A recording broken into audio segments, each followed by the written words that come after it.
Hallelujah, hallelujah, hallelujah. Celestia TV, Directorate of Media Production presents Celestia Church of Christ Worldwide, featuring Celestia Church of Christ USA Diocese, Harvest 2019 Extravaganza. To cover your harvest on Celestia TV online, contact the Media Directorate at +1 347 536 4384 or +234 806 298 2431. Don't be left behind. Promote the gospel of God and God will promote you. For TV advert on your harvest and church activities and for full coverage in US African Eye, call and book in advance. Hallelujah!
ọba táwọn fi ṣọba ẹ̀ tó ń fò láì jẹ́ kìkì ìgbà ọ̀la ọlọ́run tó ṣọwọ́ nínú ọlá ńlá ògo nínú ògo òun lọ́dọ̀ ògo ààrẹ ńlá ọlọ́run ìyanu ó jọba títí.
Jésù Kristi tọ́ka sí ìwà. Ẹ̀fọ́ ìgbàlẹ̀ tó. Ojúbà wáyé fún Olódùmarè ìtọ́pẹ́ wa. Ọlọ́run ẹ̀fọ́ bàbá. Ẹni máa tọrọ kí máa tọ́kọ̀ fi kí máa bọ̀ra bí aṣọ Jésù. Ọ̀pá ọ̀pá. Ó yẹ ti jíjọ ayọ̀ rẹ̀ jíjọ ọpẹ́. Jíjọ ayọ̀ rẹ̀ jíjọ ọpẹ́.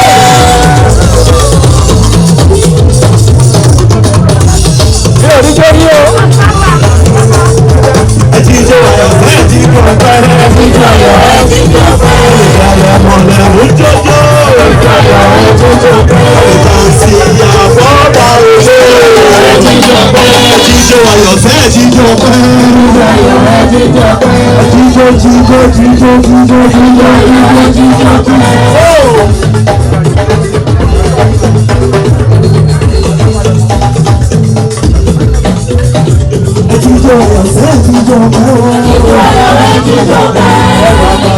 bàbá ògbó.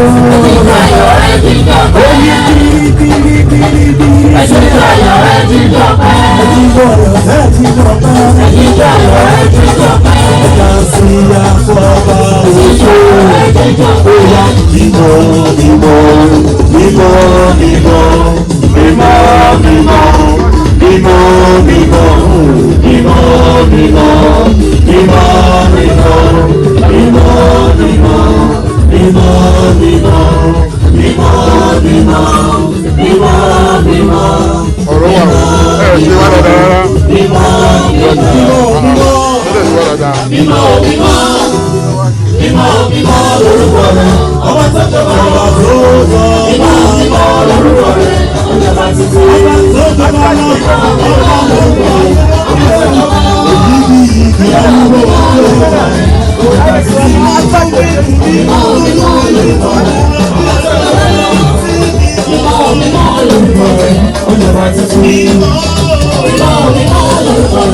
Ọba tó jọba lọ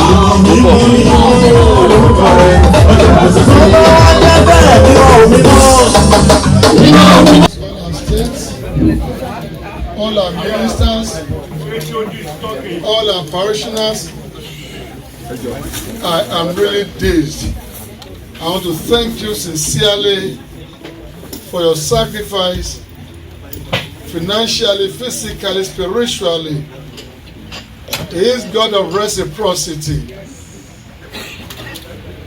In multiple folds, the Lord will return unto you with His blessing. Amen.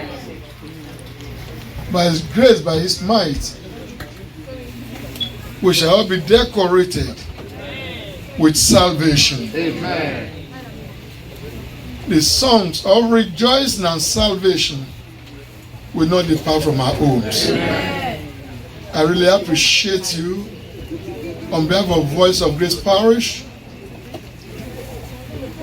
the parochial, the harvest committee, and all members, we say thank you. We say thank you. We say thank you. We appreciate you. Thank you. Thank you. Thank you.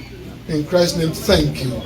The Lord continue to make you a total blessing to the world. Amen. We appreciate you. We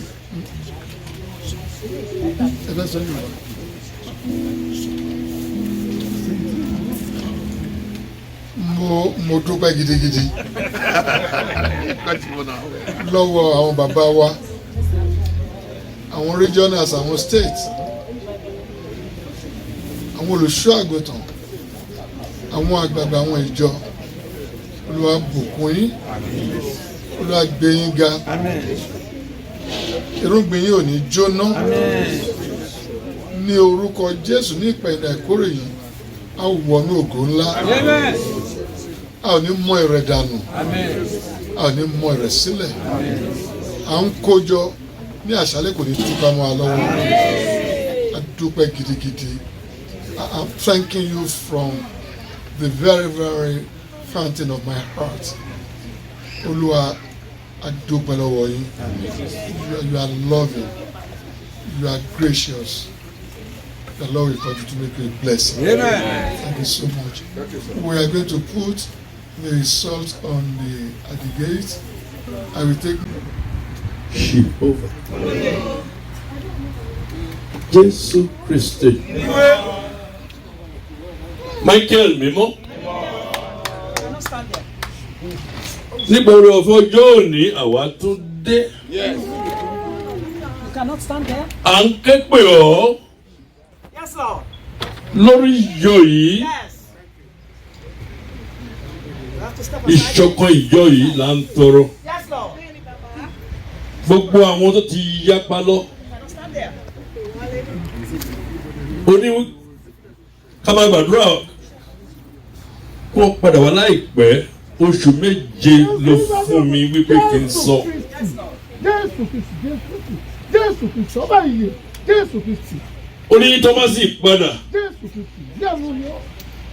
ká fà ọmọ rẹ gẹ́gẹ́ bí ọmọ ìyá. Nítorí iṣẹ́ tí ẹ rán mi. Mo fi lé orí ọ̀fẹ́ láti tún gbàdúrà yìí ní wákàtí ọ̀wọ̀ yìí. nítorí ọ̀fẹ́ tí ẹ sọ̀kalẹ̀ sórí ìjọ yìí lónìí jẹ́ kí agbára yìí kó múlẹ̀.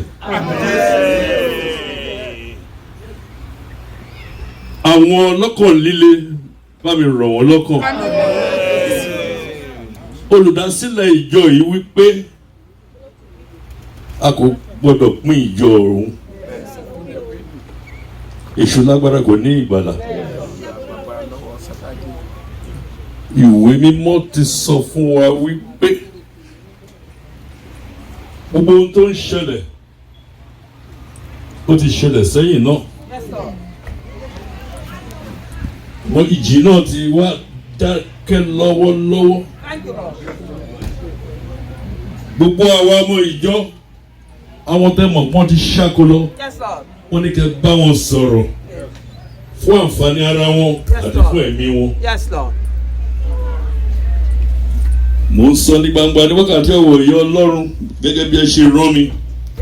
ẹ dá ẹ̀mí mi sí fún ìṣọ̀kan ìjọ yìí ni. má jẹ́ kó ṣòro ó ṣe.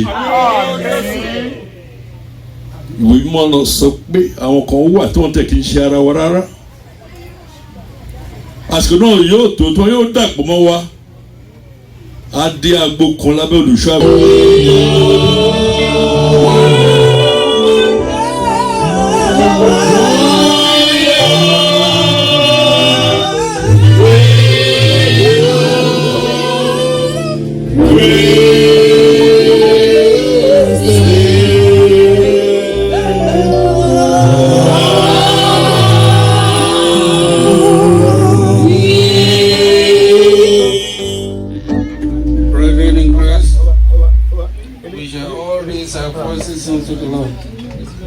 We shall pray because this is the pastor's offering.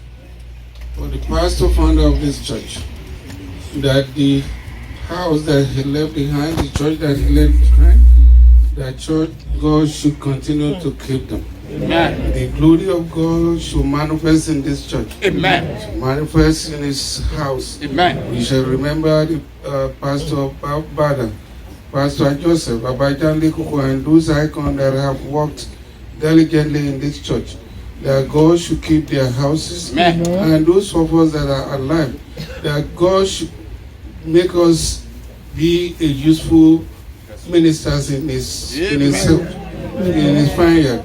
And the congregation should not lead us astray, and we should not lead them astray. And for Paul and Apollo, that God should let it cease in this church. The church should be under one umbrella, under one pastor, and the unification of this church should come directly from God. We shall pray for the present HOD, the regionals, the supervisors, and the shepherds, and the congregation of this church, that God should teach us how to worship Him. Amen. So that at the end of our life we will see Him before we see Him. Amen. Prayer as Spirit director.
Ìdáṣe púpọ̀, ogun náà ṣe, bẹ́ẹ̀ ni ẹ̀bọ̀, ṣé lẹ́sẹ̀? Ìdáṣe púpọ̀, ogun náà ṣe, bẹ́ẹ̀ ni ẹ̀bọ̀, bóyá ìdánù rẹ̀ ṣe kọ́, tí ó bá ṣe ìdánù rẹ̀ ṣe kọ́, ìdánù. Ṣùgbọ́n mi wá ṣètò ìgbà wíwé. Ìgbà mi wá ṣètò ìgbà wíwé. Ẹ̀dá yíyá pẹ̀lú pẹ̀lú ìrẹ̀dẹ̀ gbẹ̀gbẹ̀. Ẹ̀dá pa ìgò dátọ́. Ẹ̀dá pa ìgò dátọ́. Ìrẹ̀lú ẹ̀jẹ̀ tọ́. Bóyá èèyàn o, èèyàn.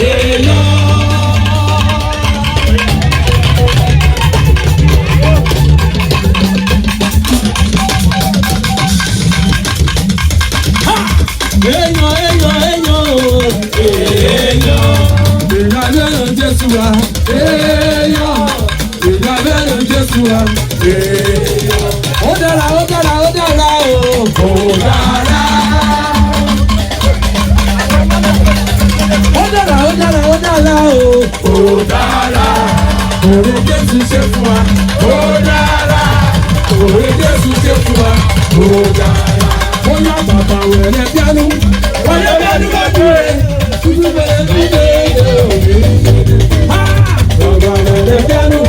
Wẹ̀rẹ̀ bíánú bá dúró. Ó yá wípé máa jẹ̀jẹ̀ wá o. Bàbá ọ̀sán gbà ẹ́ nílé. Ọ̀nà mi wá. Bàbá ọ̀sán gbà ẹ́ nílé.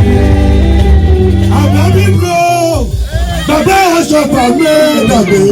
Àbá mi bò, bàbá aṣọ pàmò dàgbé.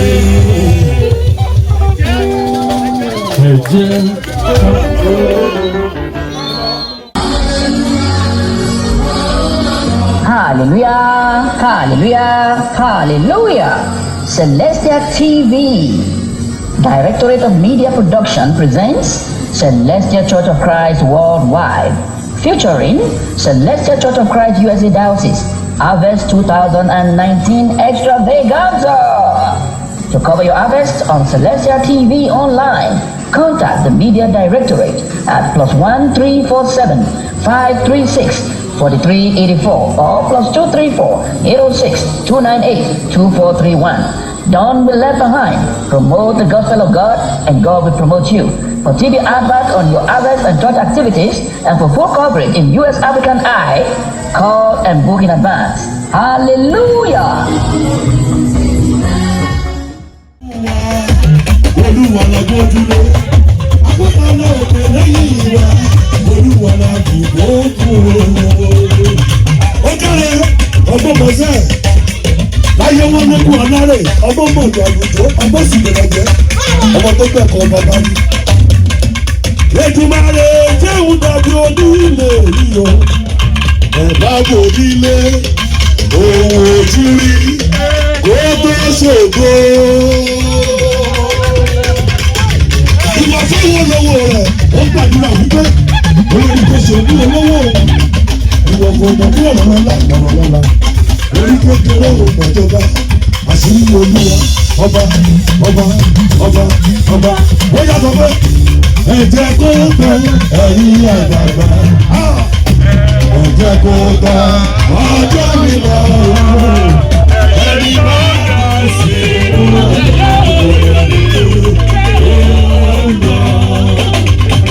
ìṣòye ayé, ìjà fagbára ṣe, ìṣe tìmọ̀ ayé.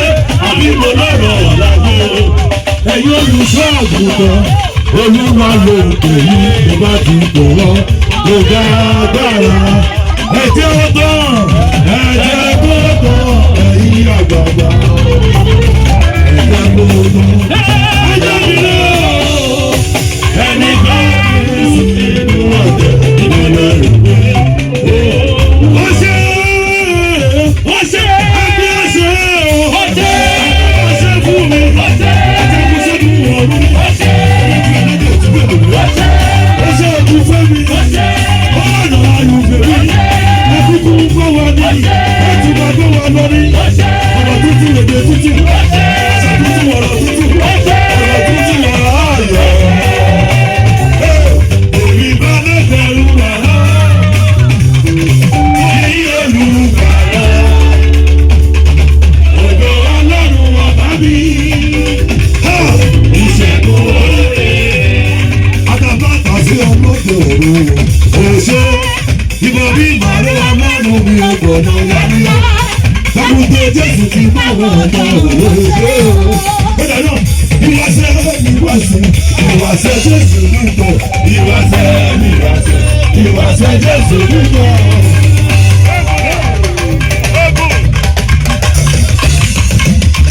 Ayíjọba gúdọ̀ wẹ̀ ẹ̀dá wíwẹ̀ wẹ̀.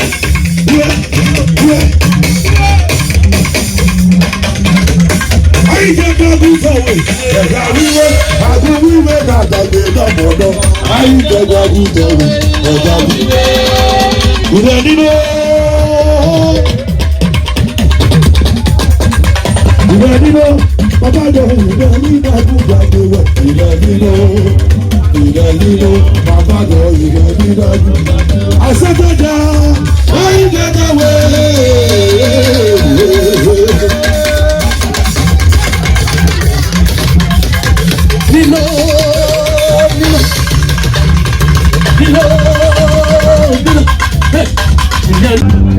Nígbà tí omi máa kẹ̀kẹ́ ọ́, lé o, lámì lọ́wọ́. Olúwa, bí wọ́n ṣe nà mí sílẹ̀, ṣe jẹ́ ọ̀tá yọrí. Nígbà tí omi bá tẹ̀sán lórí. Ti ìbàdàn. Ògo ni fún bàbá, ògo ni fún màmá. Ògo ni fún ọba ayérayé mẹ́ta náà kan ìpínlẹ̀. Elédùmarè bàbá, ìbàrẹ̀ lọ́jà òní o. Ọmọ títọ́ mọ́ rẹ̀ lẹ́yìn o, àti wọ́n lẹ́yìn o. Bàjẹ́ tójú ti wọ́n rí, ọmọ ẹ̀jẹ̀ lọ́jọ́ rẹ̀. Tọ́lá ní dání tó wá báyìí yíyọ, ọ̀gbà ní lọ́lọ́wọ́ ọ̀sán. Wípé bàbá mi ti sọ̀rọ̀ mi dáyọ̀. Jésù Kristi olùgbà ọ̀sẹ̀. Gbogbo ọ̀gẹ̀ yìí sọ̀rọ̀ mi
Jésù Kristi Olúwa wa. Àmín, àmín, àmín lórúkọ Jésù. Àṣẹ ti Bàbá, tí Ọmọ tí Ẹ̀mí Mọ́,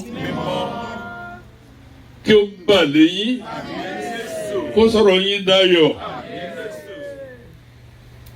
Ìmísí Ọlọ́run kó máa bá yín gbé. Dídùn dídùn là ń bá lé olóyin. Oyin náà tó sọ̀kalẹ̀ lónìí fún àwọn ọmọ rẹ má jẹ́ kó di ìkorò lọ́la. Má ṣe fi wá sílẹ̀ fún aláṣẹ Jésù Kristi Olúwa wa. Hallelujah méje, Hosanna méje, Ebenezer méje fún Jésù. Hallelujah, hallelujah, hallelujah, hallelujah, hallelujah, hallelujah, hallelujah. Hosanna, Hosanna, Hosanna, Hosanna, Hosanna, Hosanna, Hosanna. Ebenezer, Ebenezer, Ebenezer, Ebenezer, Ebenezer, Ebenezer, Ebenezer.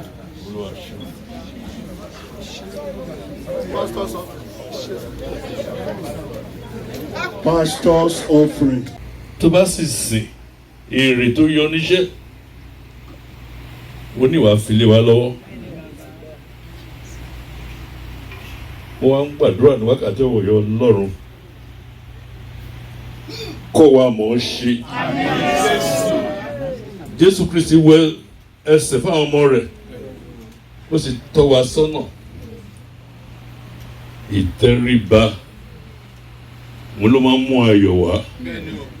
Ìtẹríba ló máa ń mú ìsọwọ́pọ̀ wá.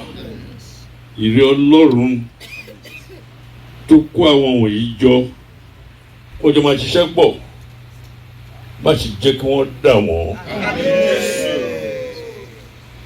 Tí àsìkò bá tó,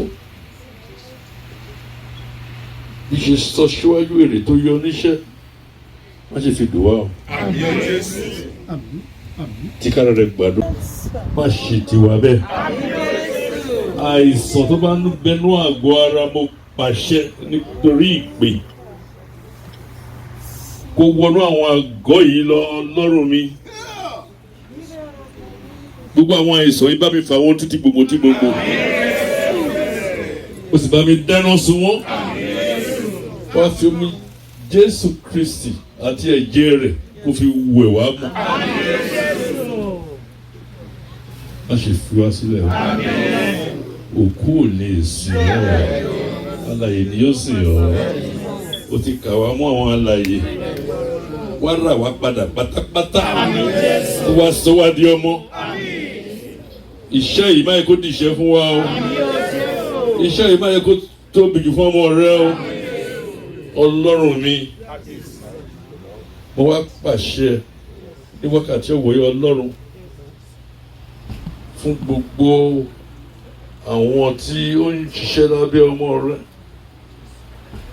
àti gbogbo àwọn ọmọ ìjọ pẹ̀lú. Ẹ̀mí tó máa fi máa gbọ́ ọ̀rọ̀ sí wọn lẹ́nu, bàbá mi gbé wọ̀ wọ́n. Ẹ̀mí tó wọ́n fi ṣiṣẹ́ náà gba dé yìí, gba dé ògo, bàbá mi gbé wọ̀ wọ́n.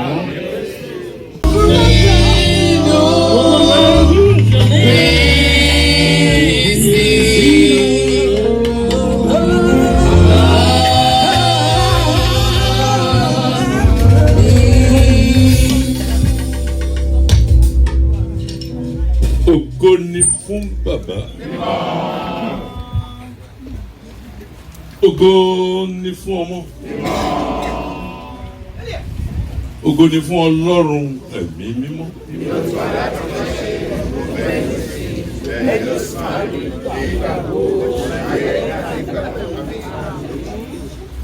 Jehovah,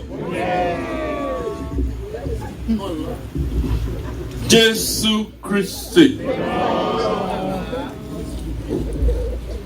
Michael Mímọ́, Ọlọ́run mi, Ọlọ́run mi, Ọlọ́run mi, Ọlọ́run ọ̀ṣọ́fà tí kò gbé méjì. Àyànfẹ́ rẹ òjíṣẹ́ rẹ ọ̀rẹ́ rẹ ó ń ṣọpẹ́ ìkórè. Bàbá, kí ni kí a wí, kí ni kí a sọ tẹ́lẹ̀ kò ṣàìmọ̀? Ayé gbógun, èṣù gbógun, ṣùgbọ́n ìrẹ́tẹ̀rẹ̀ wọn bá. Nítorí àṣẹ tìrẹ ni yóò ṣẹ, kì í ṣe ti ènìyàn.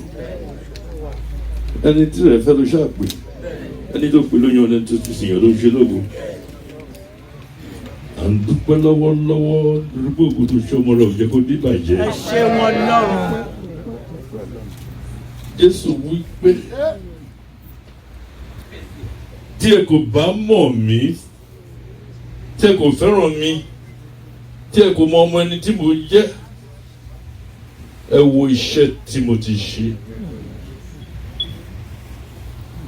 Ọmọ rẹ̀ ń dúpẹ́ níbi tí ẹ ti mú bọ̀, ó ń dúpẹ́ níbi tí ẹ mú dé, ó sì retí ibi tí ẹ mú lọ. Ìrẹ́ tó ti dúró ti ọmọ rẹ̀ látẹ̀yìnwá má ṣe kọ̀ ọ́ sílẹ̀. Ìrẹ́ ló bẹ̀rẹ̀ iṣẹ́ yìí, bá mi parí rẹ̀. Má jẹ́ kójú kó ti ọmọ rẹ̀. Àwọn tìrẹ tó sì ń kó jẹ, má jẹ́ kẹ́nikẹ́ni kó sọnù nínú wọn. Nígbà tí àsìkò bá tó, tí ayọ̀ ńlá náà yóò dé, má jẹ́ ká wẹ́ nìkẹ́ni tì. Gbogbo àwọn tó ti náwó tó ń nọ́ra kó ba lè dára fún ìjọ yìí, mo fi wọn lé ọ lọ́wọ́, bá mi bùkún wọn látòrí ìtẹ́. Àní tí àsìkò náà bá tó, ìrìn mi sí agbára látòrí ìtẹ́ jẹ́ kó sẹ̀ sí àwọn ọmọ rẹ lórí. Ẹ̀mí súsú, ẹ̀mí rírẹ̀ máa yẹ kó jẹ́ tẹnikẹ́ni.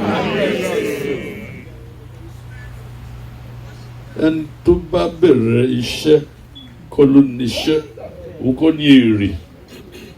Àfẹn tó bá ṣe dópin, ẹ̀mí àsìdópin máa fi jogún fún àwọn ọmọ rẹ̀. À ń bá wọn yọ̀ lónìí. Ohun ayọ̀ máa yẹ kó tán nílé wa. Ṣàánú fún àwọn ọmọ rẹ̀ o.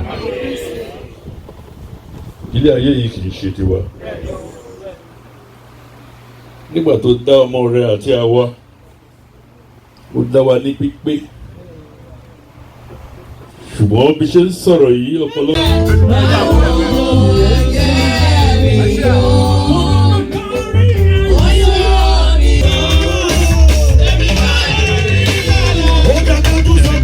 Ọmọ ojo, ọmọ òyà.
Òrè tó ní gbàlọ́ tí mo wá ọmọ rẹ̀ ò ní ṣe.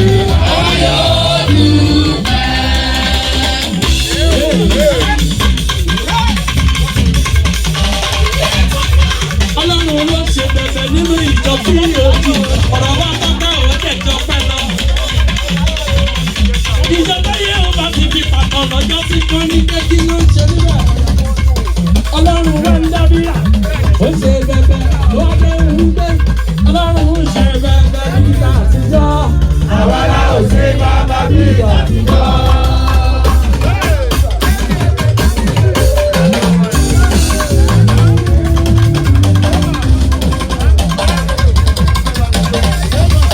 wọ́n tún ní bàbá tún bèrè kẹ́kẹ́ ìgbésẹ̀ lórí wọ́n ti dé ní ìwé wọ́n ti dé ní ìwé èmi ti dé ní ìwé wọ́n ti dé ní ìwé wọ́n ti dé ní ìwé wọ́n ti dé ní ìwé èmi ti dé ní ìwé wọ́n ti dé ní ìwé ìbànújẹ́ òsì mọ́ lọ́wọ́ mi dé ní ìwé àkúrẹ́sẹ̀ òsì mọ́ mi ní ìjọ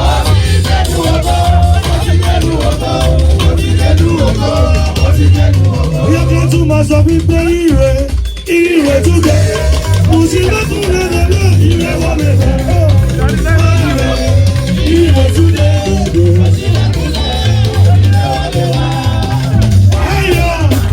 Ayọ̀ tún dé. Mo sì lọ́kùn lẹ́lẹ́lẹ́ ire wọlé bẹ̀. Ire tún dé. Mo sì lọ́kùn lẹ́lẹ́lẹ́ ire wọlé bẹ̀. Ire tún dé. Mo sì lọ́kùn lẹ́lẹ́lẹ́ ire wọlé bẹ̀. ó yá ayọ̀ mi ó ayọ̀ mi lọ ìbànújẹ́ ti tán nínú ìjọ wa ayọ̀ ló fi fún wa ìbùkún ló fi fún wa ọ̀rọ̀ ọlá ló mú wa ìgbéga ló mú wa ọba mi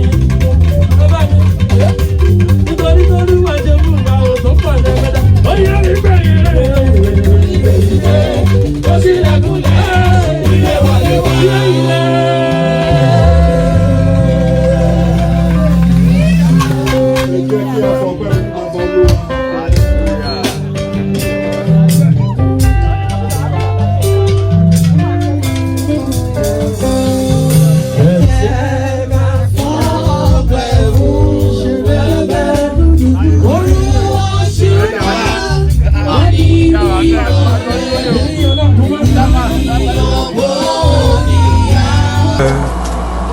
Most Superior Evangelist Subanjo, a trustee of the church, member of the pastor and council, and so many other things in the church. And I'm very happy to be here.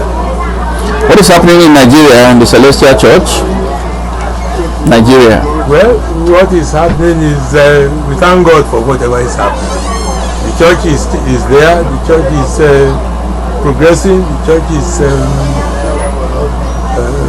doing its best to honor the directives of the Almighty.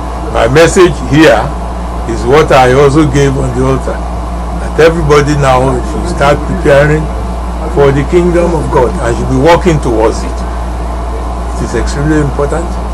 All the things of this world are ephemeral. The most important thing is the kingdom of God, and as Christ said, that is the one we seek first. All the other things shall be added unto us. That is very, very vital. What message do you have for the children in the church? With your bass call and where is over, the two children, there is not much message for the little children as for their parents, that they should guide them in the way of God. It's a heavy responsibility, it's a duty they have to perform. If anybody fails to guide his child in the way of God, whatever good he may have done in the world, it will be counted against him on the day of judgment. So it's very important. The problem is ours, not of the children. They will go wherever we lead them to go. How do you appraise the celestial choirs, those that you have encountered?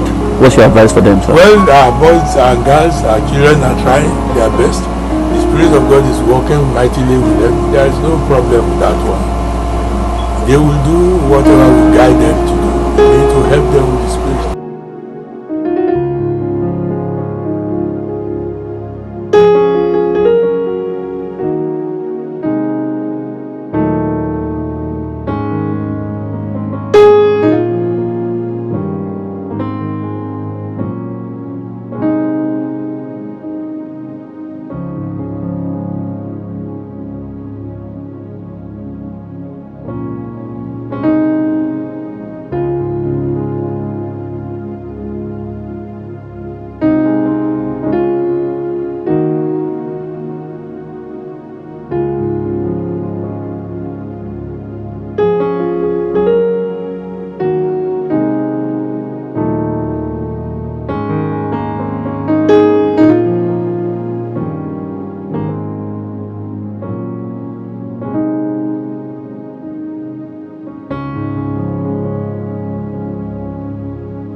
Hallelujah, hallelujah.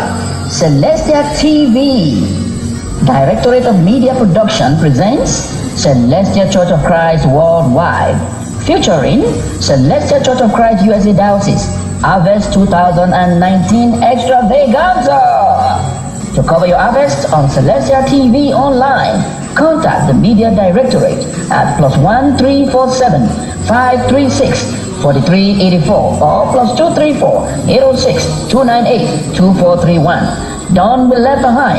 Promote the gospel of God and God will promote you. For TV adverts on your harvest and church activities and for full coverage in U.S. African Eye, call and book in advance. Hallelujah!